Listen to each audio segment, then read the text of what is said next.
Corona ನಿಯಂತ್ರಿಸುವ ನಿಟ್ಟಿನಲ್ಲಿ ಹಾಗೂ ತುರ್ತು ಸೇವೆಯ ನಿಮಿತ್ತ ಉಡುಪಿ ಪುತ್ತಿಗೆ ಮಠದ ಶ್ರೀ ಸುಗುಣೇಂದ್ರ ತೀರ್ಥ ಸ್ವಾಮೀಜಿ ಹಾಗೂ ಗುರ್ಮೆ ಫೌಂಡೇಶನ್ನ ಪ್ರವರ್ತಕ ಸುರೇಶ್ ಶೆಟ್ಟಿ ಗುರ್ಮೆ ಇವರ ವತಿಯಿಂದ ಕಾಪು ಮತ್ತು ಉಡುಪಿ ತಾಲೂಕು ವ್ಯಾಪ್ತಿಯ ಕಾಪು, ಶಿರ್ವ, ಪಡುಬಿದ್ರಿ, ಹಿರಿಯಡ್ಕ ಸೇರಿದಂತೆ 4 ಕೇಂದ್ರಗಳಿಗೆ ಕೊರೋನಾ ತುರ್ತು ಸೇವೆಗಾಗಿ ಕಾಪು ಪ್ರಾಥಮಿಕ ಆರೋಗ್ಯ ಕೇಂದ್ರದ ಆವರಣದಲ್ಲಿ ಉಚಿತ ಆಂಬ್ಯುಲೆನ್ಸ್ ಸೇವೆಯನ್ನು ಲೋಕಾರ್ಪಣೆಗೊಳಿಸಲಾಯಿತು. ಶ್ರೀ ಸುಗುಣೇಂದ್ರ ತೀರ್ಥ ಶ್ರೀಪಾದರವರು ಮಾತನಾಡಿ, ಕೊರೋನಾ ಮಹಾಮಾರಿಯಿಂದಾಗಿ ಜಗತ್ತು ತತ್ತರಿಸಿ ಹೋಗಿದೆ. ಕೊರೋನಾ ಸಂಕಷ್ಟದಿಂದ ಜನರ ಜೀವವನ್ನು ರಕ್ಷಿಸಲು ಸರ್ಕಾರ ಹಲವಾರು ರೀತಿಯ ಕ್ರಮಗಳನ್ನು ತೆಗೆದುಕೊಂಡಿದ್ದು, ಸರ್ಕಾರದ ಪ್ರಯತ್ನಕ್ಕೆ ಪೂರಕವಾಗಿ ನಾವು ಕೂಡ ಕೈ ಜೋಡಿಸುತ್ತಿರುವುದಕ್ಕೆ ಹೆಮ್ಮೆಯಾಗುತ್ತಿದೆ ಎಂದು ಹೇಳಿದರು. ಸಮಯಕ್ಕೆ ಸರಿಯಾಗಿ ಚಿಕಿತ್ಸೆ ದೊರಕಿದರೆ ಆ ವ್ಯಕ್ತಿ ಪಾರಾಗಲಿಕ್ಕೆ ಸಾಧ್ಯ. ಆದ್ದರಿಂದ ಈ ಸಮಸ್ಯೆಯಲ್ಲಿ ಸಮಯವೇ ಮುಖ್ಯವಾಗಿದೆ. ಅಂತಹ ಸಮಯವನ್ನು ಉಳಿಸುವುದಕ್ಕೋಸ್ಕರ ಸಾಮಾನ್ಯ ಜನರಿಗೆ, ಪಡೆದವರಿಗೆ ತಕ್ಷಣ ವಾಹನ ಸೌಕರ್ಯ, ಆಂಬ್ಯುಲೆನ್ಸು ಸಿಗಲಿಕ್ಕಿಲ್ಲ.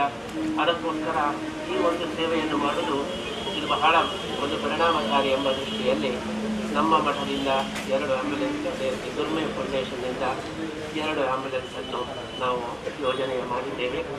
ಇದು ನಾವು ಇದರ ಬಗ್ಗೆ ಯಾಕೆ ಹೇಳಿಕೊಳ್ತೇವೆ ಅಂದರೆ, ಇದು ಹೇಳಿಕೊಳ್ಳುವ ಸೇವೆ ಅಲ್ಲ, ಆದರೆ ಇನ್ನೂ ಜನರಿಗೂ ಕೂಡ ಸೇವೆ ಮಾಡತಕ್ಕಂತಹ ಪ್ರೇರಣೆ ದೊರಕಲಿ ಎಂಬಂತಹ ದೃಷ್ಟಿಯಲ್ಲಿ ನಾವು ಈ ಒಂದು ಸೇವೆಯನ್ನು.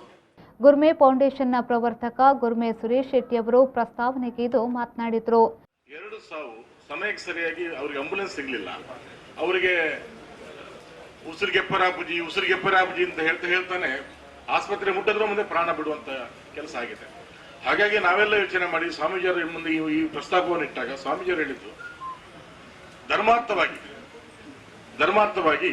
ನಾವು ಏನನ್ನಾದ್ರೂ ಮಾಡಬೇಕು ಅಂತ ಹೇಳಿ ಒಂದು ಯೋಚನೆ ಮಾಡಿ ಅದು ಉಚಿತವಾಗಿ 24x7 4 ಆಂಬ್ಯುಲೆನ್ಸ್ ಅನ್ನ ನಾವು ಇಲ್ಲಿ ಸ್ಟೇಷನ್ ಮಾಡಿ, ಒಂದು ಕಾಪುನಲ್ಲಿ, ಒಂದು ಪಡುಬಿದ್ರಿಯಲ್ಲಿ, ಒಂದು ಶಿರ್ವದಲ್ಲಿ, ಒಂದು ಹಿರಿಯಡಕದಲ್ಲಿ 4 ಆಂಬ್ಯುಲೆನ್ಸ್ ಅನ್ನ ಬಿಡ್ತಾ ಇದ್ವಿ. ಅದರಲ್ಲಿ 2 ಆಂಬ್ಯುಲೆನ್ಸ್ ಇದನ್ನ ಸಹಾಯವನ್ನು ನಮ್ಮ ಸ್ವಾಮೀಜಿಯವರು ಮಾಡಿದ್ದಾರೆ. ಈ ಸಂದರ್ಭ ಕಾಪು ಶಾಸಕ ಲಾಲಾಜಿ ಆರ್ ಮೆಂಡನ್, ಕರಾವಳಿ ಅಭಿವೃದ್ಧಿ ಪ್ರಾಧಿಕಾರದ ಅಧ್ಯಕ್ಷ ಮಟ್ಟಾರು ರತ್ನಾಕರ ಹೆಗಡೆ, ಉಡುಪಿ ಜಿಲ್ಲಾ ಪಂಚಾಯತ್ ಅಧ್ಯಕ್ಷ ದಿನಕರ್ ಬಾಬು, ಕಾಪು ಪುರಸಭೆಯ ಅಧ್ಯಕ್ಷ ಅನಿಲ್ ಕುಮಾರ್, ದಕ್ಷಿಣ ಕನ್ನಡ ಮತ್ತು ಉಡುಪಿ ಮೀನುಗಾರಿಕಾ ಫೆಡರೇಷನ್ನ ಅಧ್ಯಕ್ಷ ಯಶ್ಪಾಲ್ ಸುವರ್ಣ ಮೊದಲಾದವರು ಉಪಸ್ಥಿತರಿದ್ದರು.